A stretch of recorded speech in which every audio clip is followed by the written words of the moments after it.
چلا جاتا ہے۔ نواسوں کی آنکھوں میں آنسو، بیٹے کی آنکھوں میں آنسو، بیوی کی آنکھوں میں آنسو، بچیوں کی آنکھوں میں آنسو، محلے دار رشتہ داروں کی آنکھوں میں آنسو دے کے چلا جاتا ہے۔ رحمت والے نبی کو پتہ لگا میرا بیٹا بیمار ہو گیا۔ اللہ کے نبی اس تیزی سے تشریف لائے، بار بار نبوت والی چادر کندھے سے گر رہی تھی اور بار بار اٹھا کے رکھ رہے تھے۔ گھر تشریف لائے، حضرت ابراہیم کا ہاتھ پکڑ لیا۔ ابراہیم بھی ابا کے آنے کا انتظار کر رہے تھے۔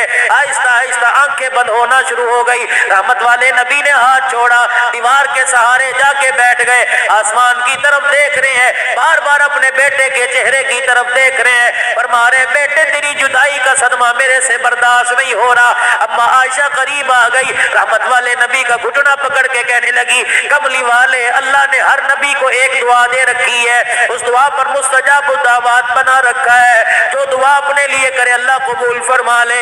آپ آج ہاتھ اٹھا کے دعا کرو اللہ آپ کے بیٹے کو زندہ کر دے۔ رحمت والے نبی نے جلدی جلدی اپنے آنسوؤں کو صاف کیا۔ عائشہ اللہ تیرا بھلا کرے، دعا میں بیٹے کے لیے بھی کر سکتا تھا لیکن وہ دعا میں نے اپنی امت کے لیے بچا کے رکھی ہے۔ اما عائشہ عرض کرنے لگی کملی والے وہ دعا آپ کب کرو گے؟ فرمانے لگے اے میری گھر والی قیامت کا دن ہوگا جب میں دیکھوں گا میری امت کا فیصلہ ڈاواں ڈول ہو رہا ہے، میری امت جہنم کی طرف جانے لگی، اس وقت ہاتھ اٹھا کے دعا کروں گا اللہ آج میں محمد کی دعا قبول فرما، ہر کلمہ پڑھنے والے امتی کو جنت کے اندر پہنچا دے۔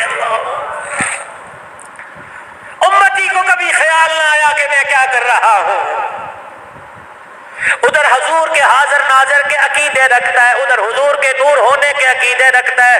شرم نہیں آتی اللہ کی قسم، باپ کے سامنے سگریٹ پیتا شرم آتا ہے اور نبی کے سامنے زنا کرتے شرم نہیں آتی۔ نبی